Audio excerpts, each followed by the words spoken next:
당신은 자신의 감정을 조절할 수 없습니다. 충격적으로 들리시나요? 하지만 이것은 저 개인의 의견이 아닙니다. 신경과학이 이미 증명한 사실입니다. 그리고 왜 그런지 그 이유를 이해하게 되면 모든 것이 완전히 바뀔 것입니다. 본론으로 들어가기 전에 저와 함께 작은 실험을 하나 해봅시다. 딱 10초면 됩니다. 제가 두 단어를 말하겠습니다. 그 단어를 들을 때 몸에서 느껴지는 감각에만 집중해 보세요. 첫 번째 단어, 아니, 아니, 아니, 아니. 두 번째 단어, 응, 응, 응, 이. 무엇을 느끼셨나요? 아니라는 말을 들었을 때 가슴이 약간 조여오고 몸이 긴장되며 그 목소리가 딱딱하고 멀게 느껴지지 않았나요? 반대로 응이라는 말을 들었을 때는 몸이 이완되고 호흡이 깊어지며 더 안전하고 가깝게 느껴졌을 것입니다. 당신은 그런 반응을 선택한 적이 없습니다. 그것은 자동으로 일어난 일입니다. 그리고 이것이 바로 오늘 우리가 끝까지 파헤쳐 볼 문제입니다. 이런 상황을 겪어본 적이 있으신가요? 가족이나 연인과 크게 다툰 후 혼자 앉아 다짐합니다. 다음번에는 절대로 이렇게 화내지 말아야지. 문제를 이해했고 교훈을 얻었으며 변화하겠다고 굳게 결심합니다. 그런데 몇 주 후 똑같은 상황이 반복됩니다. 심장이 빨리 뜁니다. 얼굴이 화끈거립니다. 생각하기도 전에 말이 튀어나갑니다. 그러고 나서 다시 익숙한 죄책감에 빠집니다. 왜 나는 나 자신을 조절하지 못할까? 제가 한 가지 말씀드릴게요. 그것은 당신의 잘못이 아닙니다. 절대로 아닙니다. 문제는 의지력이나 성격에 있는 것이 아닙니다. 문제는 감정을 이해하는데 잘못된 도구를 사용하고 있다는 점입니다. 오늘 제가 여러분께 올바른 도구를 드리겠습니다. 당신의 뇌 속에는 두 가지 모드가 있습니다. 감정이 어떻게 작동하는지 이해하려면 먼저 뇌 내부를 들여다봐야 합니다. 당신의 뇌에는 두 가지 기본 모드가 있습니다. 과학자들은 이를 반응 모드, 리액티브 스테이트와 수용 모드, 리셉티브 스테이트라고 부릅니다.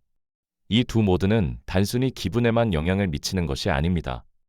당신이 사고하고 소통하며 결정을 내리고 주변 세상을 처리하는 방식 전체를 결정합니다. 먼저 반응 모드, 리액티브 스테이트부터 살펴보겠습니다.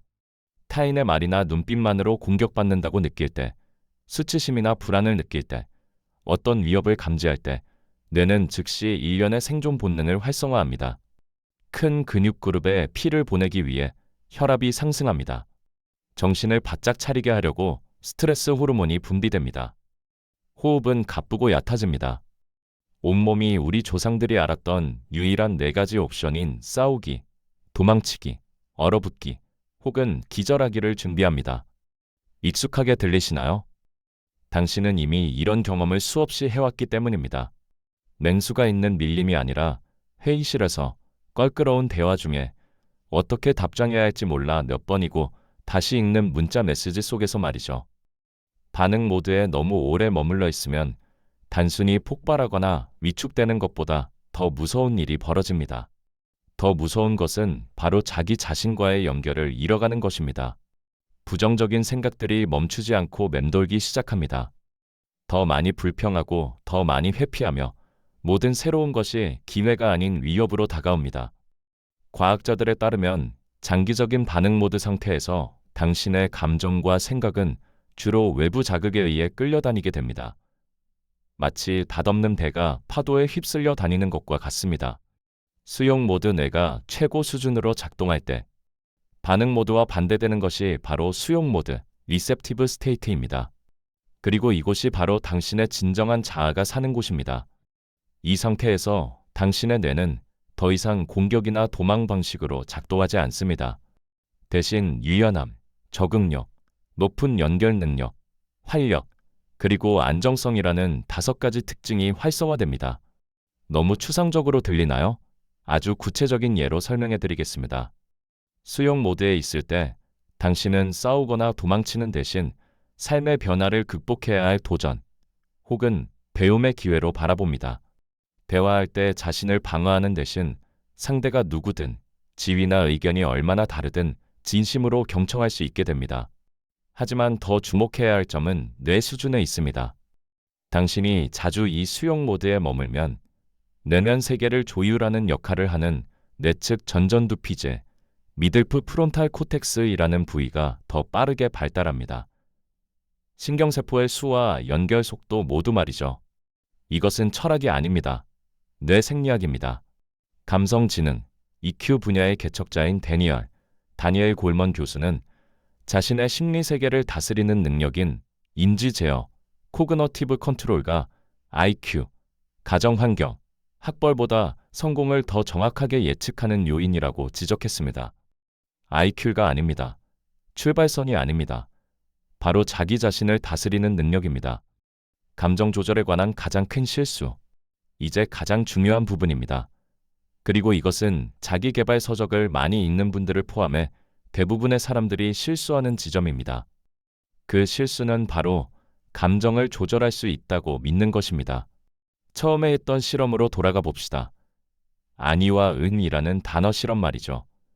당신은 그 두 단어를 들었을 때 느껴질 감정을 미리 선택할 수 있었나요? 아니요. 생각하기도 전에 자동으로 일어났습니다. 그것이 감정의 본질입니다. 감정은 당신의 허락을 구하지 않습니다. 반응 모드나 수용 모드 모두 당신의 결정 없이 외부 환경에 의해 활성화될 수 있습니다. 군중이 공포, 기쁨, 분노로 반응하는 방식 역시 그 순간 당신이 선택한 것이 아닙니다. 그렇다면 문제는 어디에 있을까요? 문제는 당신이 느끼고 있는 감정 그 자체가 아닙니다. 문제는 그 감정에 어떻게 반응하느냐입니다. 그리고 이것이 모든 것을 바꿉니다. 당신이 이 감정을 억눌러야 해 라고 생각할 때 당신은 자신과 싸우고 있는 것입니다. 뇌에게 분노, 불안, 슬픔이 제거해야 할 적이라고 말하고 있는 셈입니다. 하지만 억누르려 할수록 불길은 더 거세집니다. 마치 맨손으로 불을 끄려는 것과 같습니다. 싫어하는 것을 담는다는 말은 단순한 철학이 아니라 명확한 심리학적 근거가 있습니다. 감정을 회피하거나 낙인 찍고 판단하는 방식은 효과가 없을 뿐만 아니라 더 위험한 반복을 만들어냅니다. 바로 자신의 내면 세계로부터 등을 돌리는 습관을 기르게 되는 것이죠. 진정한 감정 마스터가 되는 센 단계. 그렇다면 어떻게 해야 할까요? 오늘 당장 적용할 수 있는 간단한 3단계 과정을 알려드리겠습니다. 하지만 그 단순함에 속지 마세요. 각 단계 뒤에는 실제 과학이 숨어 있습니다. 1단계, 수용, 판단하지 않기. 도망치거나 왜 이런 기분이 들지? 라고 자책하는 대신 현재 느끼는 모든 감정을 열린 마음으로 받아들이세요. 이것이 감정에 동의하거나 감정이 시키는 대로 행동하라는 뜻은 아닙니다. 수용이란 그 존재를 인정하는 것입니다. 그래, 지금 내가 화가 났구나. 그런 일이 일어나고 있구나. 판단하지 마세요. 평가하지 마세요. 그저 기록하듯이 인지하세요. 이 작은 행동은 편도체, 아미그달라가 당신을 반응 모드로 더 깊이 끌고 가는 대신 뇌의 전전두피질을 활성화하기 시작합니다. 당신은 반응 모드에서 수용 모드로 전환되기 시작하는 것입니다. 이 단계 감각, 분석하지 않기. 수용한 후에는 머릿속의 이야기가 아니라 몸에서 느껴지는 신체적 감각에 집중하세요. 심장이 빨리 뛰나요? 얼굴이 뜨거운가요? 호흡이 가쁜가요? 어깨가 경직되었나요? 그저 그 감각을 느끼기만 하세요. 왜? 누구 때문에? 라고 묻지 말고 지금 당장 상황을 분석하려 하지 마세요. 감정의 파도가 시간이 흐름에 따라 지나가게 두세요. 폭풍 속으로 뛰어드는 대신 구름이 지나가는 것을 지켜보는 것과 같습니다. 이렇게 하면 마법 같은 일이 일어납니다. 강렬했던 감정이 자연스럽게 가라앉습니다. 당신이 억눌렀기 때문이 아니라 연료를 계속 공급하지 않았기 때문입니다. 서리 단계, 진정된 후회하기. 감정의 파도가 지나간 후 이제야 무슨 일이 일어났는지 되돌아볼 적절한 타이밍입니다. 무엇이 그 반응을 일으켰나요? 그것이 당신의 필요, 니즈에 대해 무엇을 말해주나요? 다음번에는 그 상황을 어떻게 다루고 싶나요? 이때의 분석이야말로 진짜 도움이 됩니다. 당신의 뇌가 싸우거나 도망치는 생존 모드가 아니라 깨어있고 유연하며 연결된 수용 모드에 있기 때문입니다. 다시 말해, 감정에 휩싸여 있을 때는 감정을 분석하지 마세요. 먼저 지나가게 둔 다음 되돌아보세요. 많은 사람들이 감정에 계속 휩쓸리는 이유. 주변을 보면 삶의 많은 어려움 속에서도 놀라울 정도로 차분함과 안정감을 유지하는 사람들이 있습니다. 반면 삶이 비교적 평탄함에도 불구하고 바람에 날리는 잎사귀처럼 계속 감정에 휘둘리는 사람들도 있죠. 무엇이 그 차이를 만들까요? 환경이 아닙니다. 운명도 아닙니다. 바로 자신의 내면 세계와 얼마나 연결되어 있느냐의 차이입니다. 감정에 휘둘리는 사람들은 공통점이 있습니다. 감정이 폭발할 정도로 강해지기 전까지는 자신의 감정을 알아차리지 못한다는 점입니다. 압력 밥솥과 같습니다. 매일 조금씩 김을 빼주지 않고 계속 쌓아두기만 하다가 뚜껑이 날아갈 때쯤엔 아무도 대비할 수 없게 되죠. 반면 감정을 다스리는 사람들은 감정이 없는 사람이나 아무것도 느끼지 못하는 강철 같은 사람이 아닙니다. 오히려 그들은 깊이 느낍니다. 하지만 감정을 일찍 알아차리고 판단 없이 수용하며 감정이 행동을 대신 결정하게 내버려두지 않는 법을 배웠을 뿐입니다. 이것이 파도에 휩쓸리는 사람과 파도를 타는 서퍼의 차이입니다. 같은 바다, 같은 파도지만 물 위에 서 있는 방식은 완전히 다릅니다. 진정한 성공을 만드는 것. 데니얼 골먼 교수가 했던 말을 다시 떠올려 보세요. 자신을 다스리는 능력인 인지제어는 IQ나 배경보다 성공을 더 잘 예측합니다. 이것이 현실에서 무엇을 의미할까요? 긴박한 회의 중에 감정적으로 폭발하거나 얼어붙는 대신 차분하게 앉아 현명한 결정을 내릴 수 있는 사람이 IQ만 높고 반응을 조절하지 못하는 사람보다 훨씬 유리하다는 뜻입니다. 부정적인 피드백을 들었을 때 즉각 방어하지 않고 경청할 수 있는 사람이 더 많이 배우고 더 빠르게 성장하며 업무와 인간관계에서 더 많은 신뢰를 얻는다는 뜻입니다.